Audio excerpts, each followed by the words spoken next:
Hi, so in this video, I'm going to talk about the 12 considerations for teaching young learners. This has been adapted from a book called Teaching Young Learners English by Shin and Crandall. It's a really good book. It gives you a lot of overview of teaching young learners, lots of good practical ideas and techniques. And in this video, I'm going to talk about 12 things that are useful to keep in mind when you're teaching young learners. This video is going to include characteristics of young learners. So what are the characteristics of young learners, and also then what can teachers do that match so that their teaching matches those characteristics. Okay, so we're going to talk about the characteristics, and we're going to talk about how children learn. Okay, so the way that they learn, and again, how that can influence our teaching. Okay, so let's get started on the 12 considerations. Okay, first, children are energetic and physically active. Okay, so children have a lot of energy, and as teachers, we can use that, we can channel that, we can design our lessons so that their energy is used as part of our teaching. So think about using kinesthetic activities, activities where students are using their body, responding with their body, acting, running, and so on. Also use TPR, total physical response. So there's lots of great ideas online about using TPR. Very effective for lots of things, can be used for a variety of different types of lessons. You can use TPR with vocabulary, you can use TPR with grammar, you can also use it with things like stories and dialogues and role plays, okay? Okay, so I've put a list here on the PPT, some ideas just to get you started. So consider having a running game, okay? You might have students in teams or in pairs, and they have to run across the classroom, grab a flashcard, or memorize a sentence, or look at the spelling of a word, something like that, and then run back and write the word, or share the word, or pass the flashcard. So running games are very effective way of getting students to use their energy, but also, you know, if you can design the activity well, you can also keep the focus on the objective of your lesson. Running games are great to have, you know, like in the middle of a lesson or at the end of the lesson when students are perhaps losing their attention and you need something just to get them up and walking around, okay? So the next suggestion here, run and grab. I kind of mentioned this already, but I just wanted to put this in, that you can have students kind of running and, you know, the teacher shouts a word, the students run and they grab the right word, okay? So very active kind of activity. You can also do, this is great for very young learners, jump on the flashcard, okay? So you might put some flashcards down on the floor. You can see a picture here on the PPT. You might have some pictures down on the floor and you call a student's name and you, for example, say a word that's on the flashcard, and that student has to jump onto the right flashcard. Okay, so jumping on the flashcard, you can do that with pictures, you can do it with letters, you can do it with written words. Very nice active activity for young learners especially. Now another idea is a floor board game. This is, imagine a board game, but instead of using a board on a table, you use the floor with some A4 flashcards or steps for students to step on, okay? You could even have a huge dice. You could have a large dice for students to throw, and they have to walk across the flashcards and, you know, say the word or make a sentence or something like that. Okay, so floor board games really good. Speed games are good, okay? Give students a limit, like a 1-minute limit where they have to act some words, or they have to organize some pictures in a sequence, or they have to work together in a team to make to put the words in the right order or something like that. Okay, so think about speed games. A lot of games can be adapted into a speed game. So, you know, just think about the kind of activities you do and think about, could I add a timer with this? You can have timers online that you can set for like a minute or 2 minutes or 3 minutes with an alarm. Okay, so speed game gives any activity a little bit more fun and challenge. Okay, mime game. Miming is good, so acting words, acting sentences, acting situations. With miming, you can do mime and guess, which is a nice kind of communicative activity. So I would suggest for young learners, guessing is really nice, kind of simplified information gap activity. Okay, final suggestion is acting the story, okay? So when you're telling a story, sometimes you might want to have them sitting, but other times you might have them standing up and acting the characters. You know, you can be modeling and demonstrating the actions. So that adds a nice kind of TPR element to storytelling. And then you can also use those actions for comprehension checking later on, where you tell the story, but only the students do the actions. Okay, so those are some general suggestions about teaching in a way that is energetic and physically active. Okay, let's move on. Okay, so children are spontaneous and not afraid to speak out. Okay, so you may have experienced this with young learners. They want to shout, they want to tell the teacher, they want to share something that they know or something about their family. So instead of trying to fight that and keep them quiet, use that to your advantage, okay? Young learners often want to respond to things that they hear. They personalize things very quickly. So as a teacher, encourage that. Don't fight it, okay? So teachers should use chants, songs, shouting, and guessing, okay? Encourage students to shout at you. A good idea for this is using puppets and using drama techniques, okay? Puppets are a really great, good resource for young learners for lots of different reasons. Okay, have a look at the information in blue. This is some more suggestions. So role plays, getting students, acting the animals of a story, for example. You can use masks and hats to give them characters.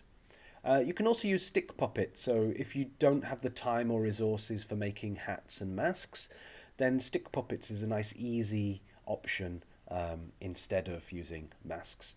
So you might just have little cutout characters on chopsticks, for example, and then the stick puppets can become the characters for the students. That could be used for storytelling or role play or practicing conversations. Okay, one other idea here is a talking stick. So you pass a stick around, and when the student has the stick, they have to answer the question or say the word or something like that. So a talking stick is a good way of kind of organizing who is going to be talking at each time. Okay, and final point on this PPT slide, puppets are great for modeling and demonstrating conversations and encouraging responses, okay? Now, often when you're teaching, the language that you're teaching is question and answer or a response, okay? So to model this, having a puppet and then the teacher having a conversation with the puppet, for example, how old are you? I'm 8 years old, like this. That's a nice way of modeling the conversation between two people, okay? And of course, a puppet is going to get attention, it's colourful, it's fun. So that's a good way of getting attention, but then that also allows you to give examples of the language that you're teaching. And you might find as well that young learners are more willing to respond to puppets, okay?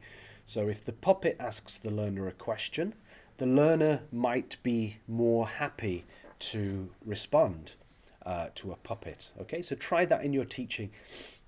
Now you might be, you might feel a little bit nervous about using a puppet, and you might think, oh, I'm not silly, I don't want to use a puppet.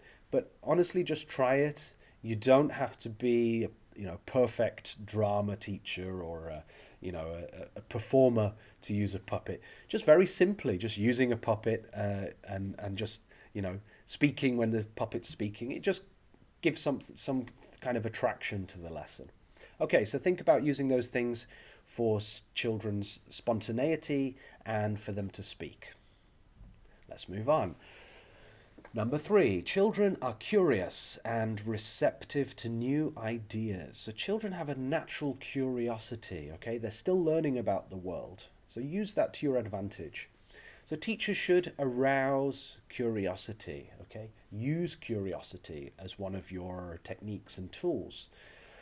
For example, here's a nice suggestion, magic bag or mystery box. These are the same thing, really, sometimes called magic bag or mystery bag or magic box or mystery box. Okay, this is a technique where you use a colorful bag or a colorful box, and you have the flashcards or realia or something in the bag or the box that you pull out. Okay, and the student's attention is drawn to it, and you're asking questions, asking them to guess, finding out what they know, maybe revealing slowly just a little bit of the flashcards and getting them to shout. So this is a really nice technique, and we're going to see examples of this in some of my other videos. Okay. Another suggestion related to this is use unusual topics to get interest. Okay, so use kind of strange and unusual, unique things. Things like dinosaurs and volcanoes and strange animals. So I've included an interesting animal here on the PPT. This is called an axolotl. It's a type of newt, but they're very, very cute. They kind of look like little aliens. They look like a Pokemon, actually. So something like this could be a really interesting way of grabbing attention and getting students to guess what is the animal, or have you seen this before, or something. So yeah, think about using unusual and intriguing topics. Okay, last few notes on here. Mystery bag and magic box is good for vocabulary or realia, and use interesting topics to get attention. Okay, so that's for using children's natural curiosity. Let's move on. Children are imaginative and enjoy make-believe. Okay, so teachers should use role plays and pretend games, use costumes, puppets, and creative materials. Okay, so some of the traditional teaching methods kind of treat learners like robots that just have to go through the motions to learn the structures of language and the expressions. But young learners are very imaginative, very creative. They enjoy exploring. So use that to your advantage. I've got a few suggestions here. You can see one of the pictures here is a blank comic strip. Okay, this is a really nice technique for a little bit older learners, not the youngest kind of kindergarten learners, but a little bit older than maybe the last year of kindergarten and the first few years of elementary school. Using a blank comic strip and having students draw the scenes from a story, for example, or making a new conversation, or planning a role play, for example. So drawing comic strips is a great way of checking comprehension of stories, and also getting their creativity planning role plays. Okay, the other example on here is a mask made with a paper plate. Very simple to do.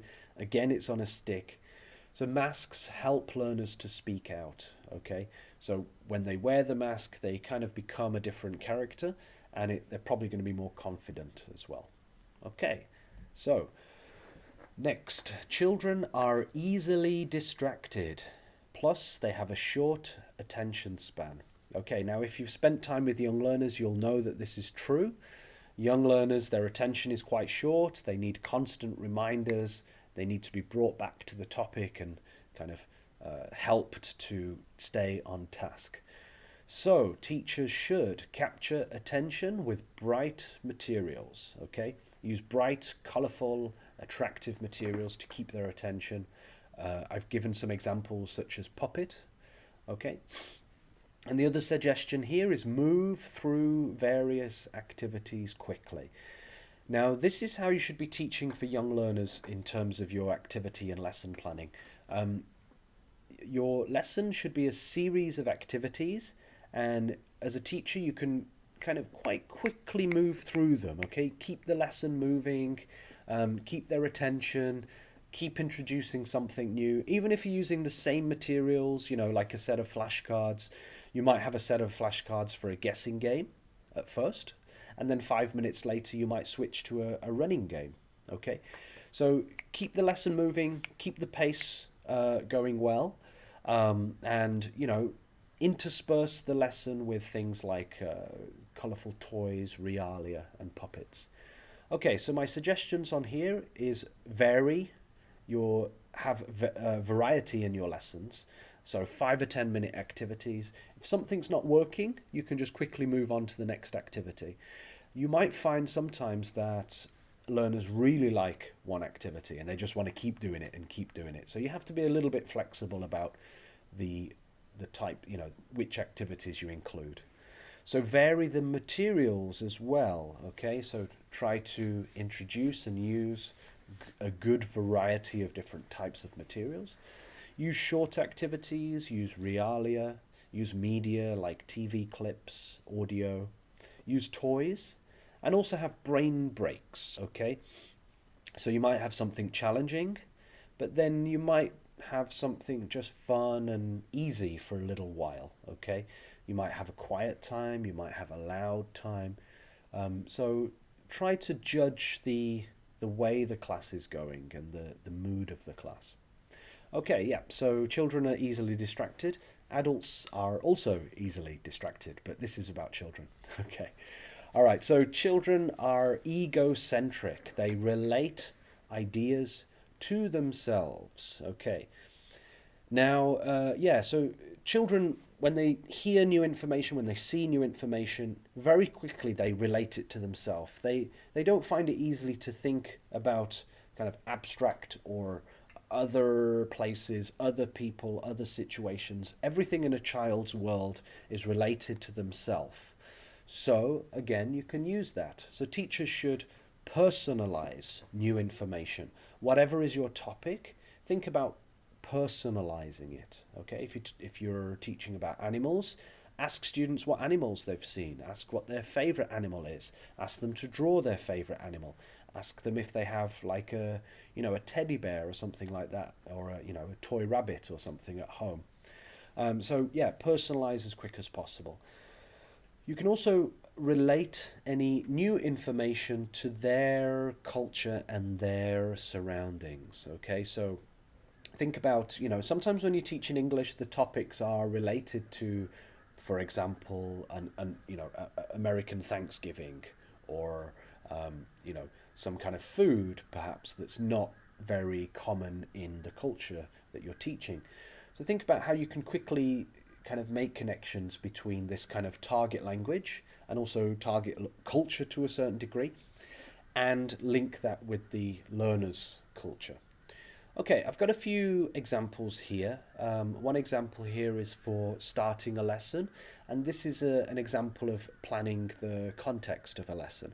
Now, this is in one of my other videos. This example is in one of my other videos. So, for starting a lesson here, you can see the first question, have you been to Jeju? That's the first question, but actually the main topic of the class is volcanoes. So you can see at the bottom of the slide, today's class is a worksheet about volcanoes, okay? So the worksheet is about volcanoes. So how are you going to relate that and localize that to the learner? Well, in the Korean context, a volcano that students might know about is Hallasan, okay? So Hallasan is an example of a local volcano. What is the context of Hallasan? Well, Jeju is the island. So we have the island, and then the first question is, have you been to Jeju? So we ask that question, and then we look at a map of Jeju, and then we point to Hallasan and start talking about Hallasan, and then we introduce this idea of volcanoes and the topic of today's class. So that's an example of how you can localize and contextualize and also personalize the topic of a lesson.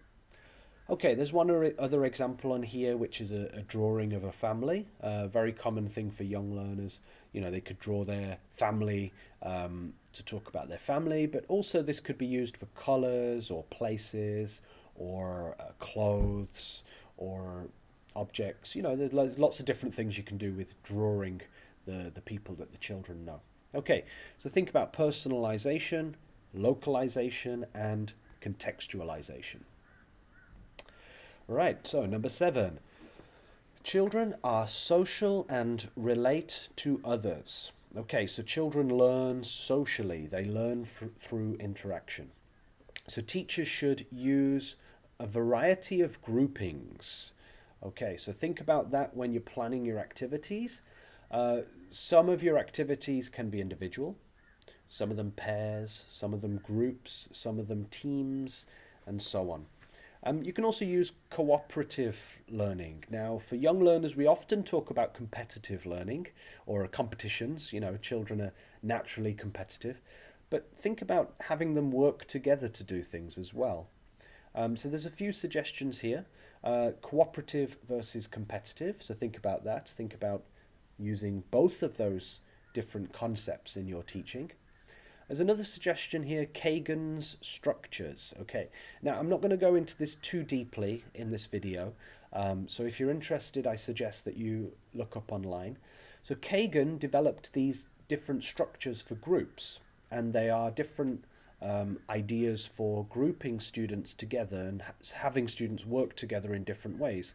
Things like think, pair, share, where students think and then share in a pair.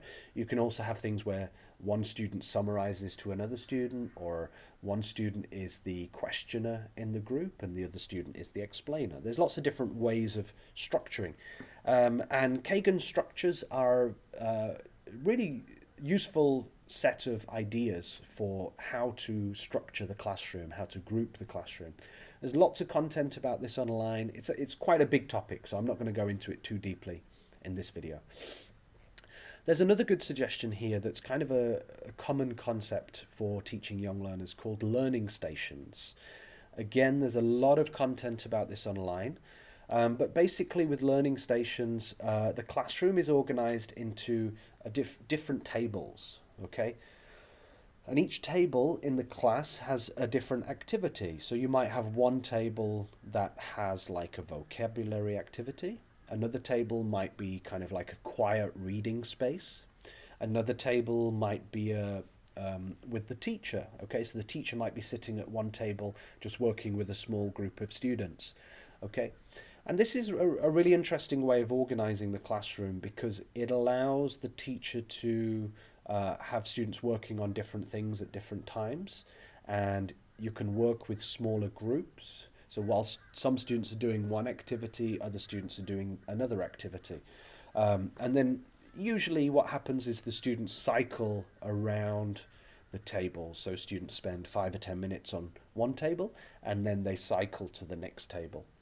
You can also give options, give open options, so students can choose whatever table they want to go to. This is very common in literacy teaching. I mentioned about quiet reading time. Literacy teaching and learning stations seems to be linked quite a lot, but there's no reason why you can't use it for other things like vocabulary, even grammar. You can also use technology as part of this. You might have one table with some tablets or some kind of computer access as well. So learning stations is a really interesting concept of organizing the classroom. So finally, just think about different groups, student-to-student pairs, students-to-students groups, teacher-to-student, and teacher-to-students, okay? So try and have a variety of interaction in your lessons. It just makes your lessons a bit more interesting, and students can work together in different ways, cooperatively or competitively. Okay, right, number 8. Children learn by doing. Okay. So children are not very good at sitting and textbook learning, okay?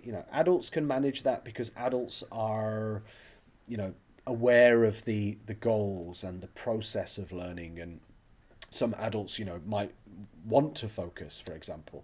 But children are not very good at sitting and just learning from the textbook. So teachers should use realia, toys and objects. These are very fun, but also they're a good material for young learners for learning. Also think about organizing field trips, okay? Have little walks or little trips. Doesn't have to be something big like going to the zoo, just even little things like walking around the corridor, walking around the hall outside the classroom. It could be you could visit various classrooms or go to the hall, maybe have like a large room in the academy where you can do some other kind of games, right? Get the students kind of walking around, moving around, treasure hunt, things like that. Okay, so there's some notes here.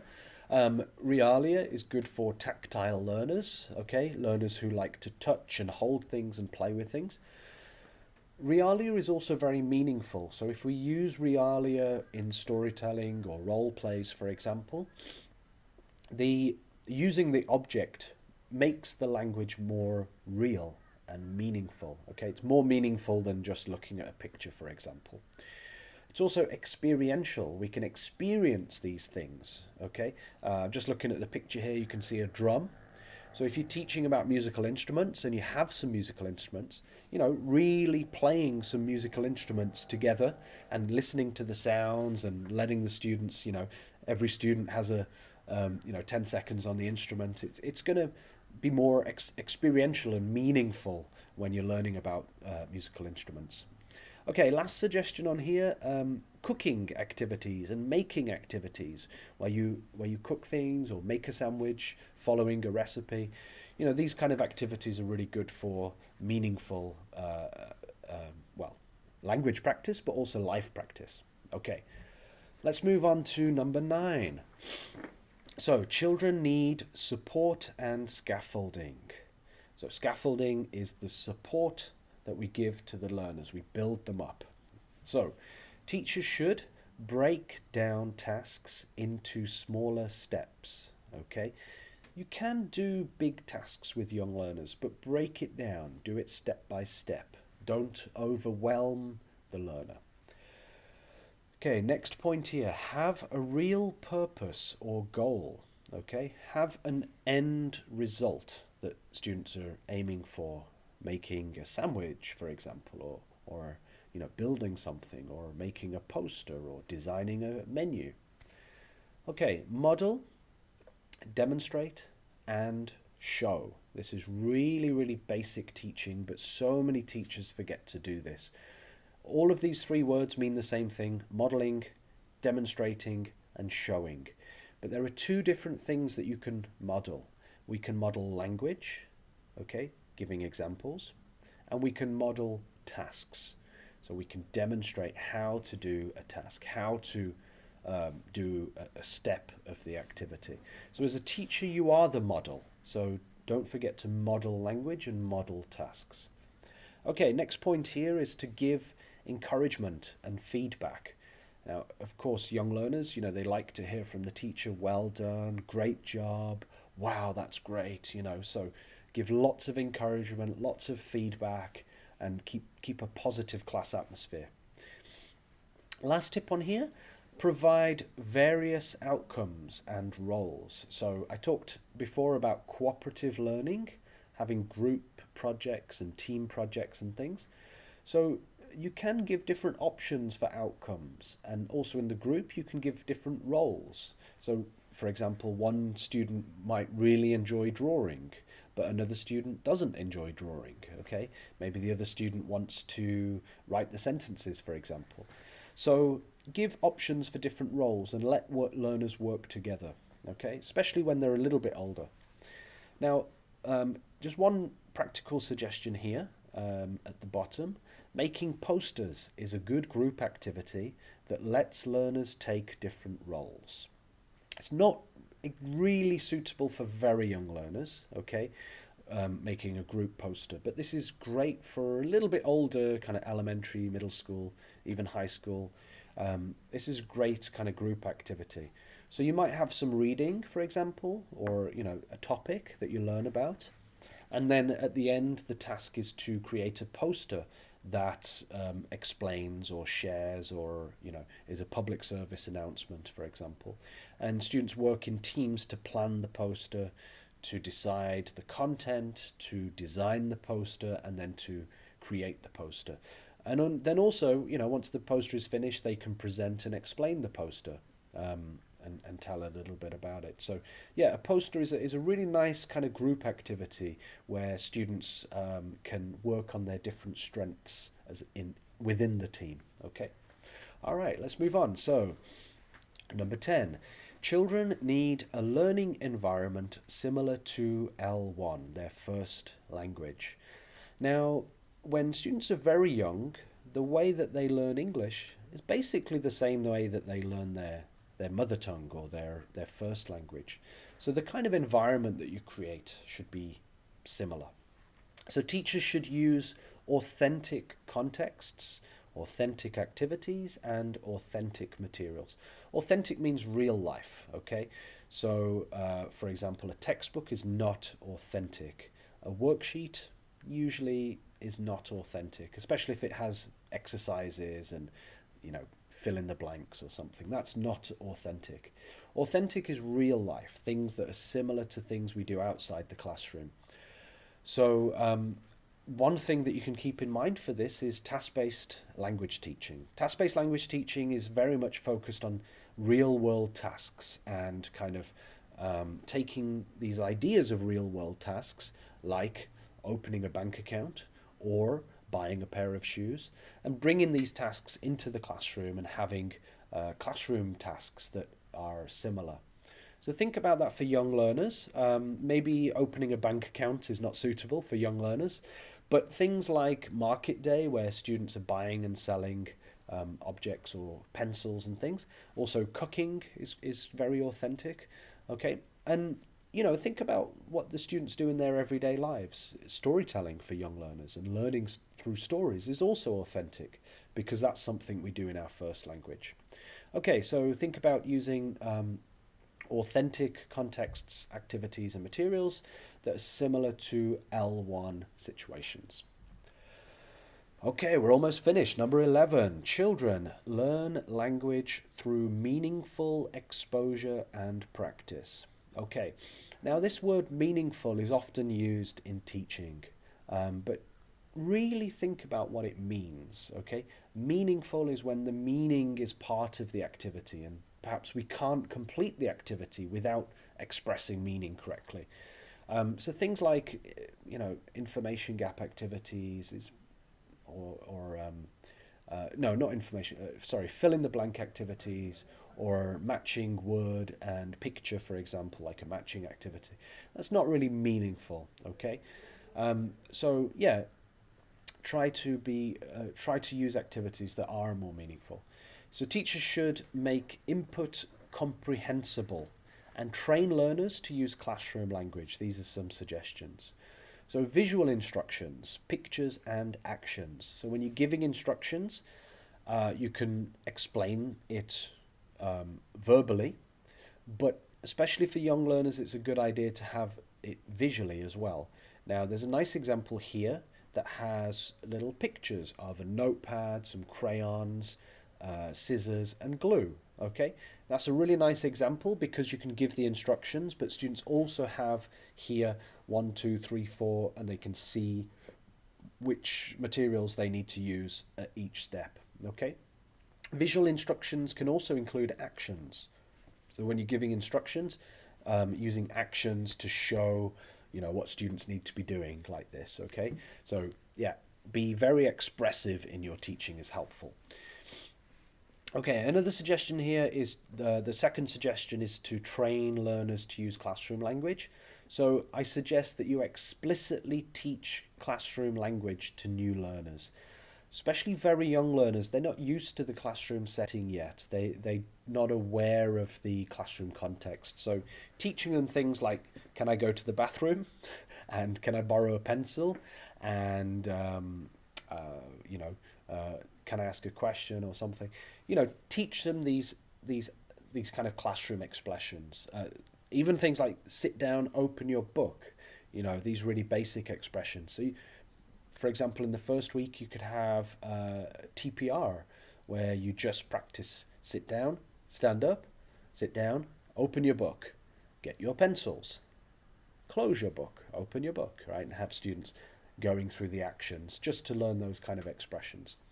So yeah, just be aware of that for very young learners. They're not used to the classroom yet. Even things like going to the bathroom is quite stressful for them, okay? Okay, so final of these considerations is number 12. Children do not learn language through explicit grammar explanations.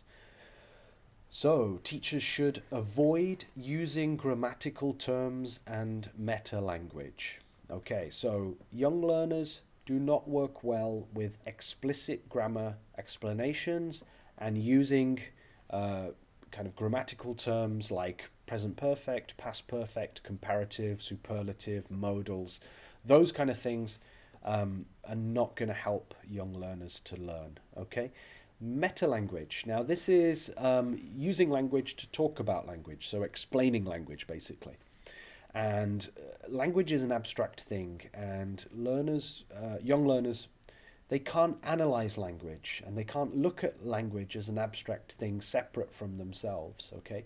So this doesn't work. Let me give you an example of this. Actually, you can see a picture of my son and me eating here. I'll give an example of this with my son. A few years ago, I tried to explain a word by saying it's the opposite of this word, okay? And he kind of had a bit of a problem with opposite. So I gave a few examples. I was like, okay, so dark and light, and fast and slow, and heavy and light, and nighttime and daytime. So I tried to give a load of examples of opposites, but he couldn't grasp, he just couldn't understand this concept of opposites, okay? This concept that the meaning of this word and the meaning of this word are the opposites of each other.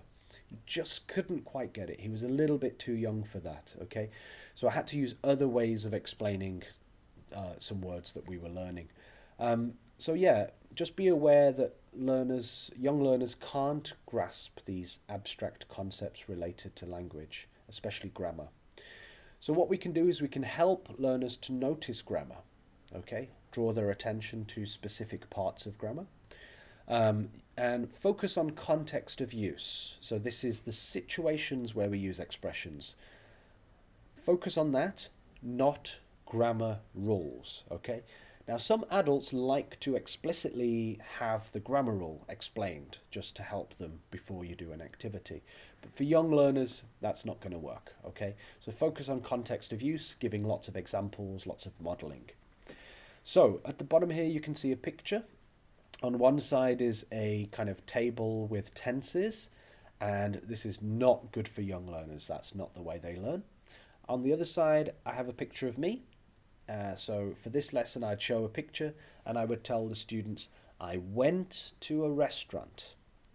I ate bibimbap. Okay, I went to a restaurant. I ate bibimbap. Okay, and then you might give some other examples. I went to the shop. I bought some chocolate. Okay, things like this.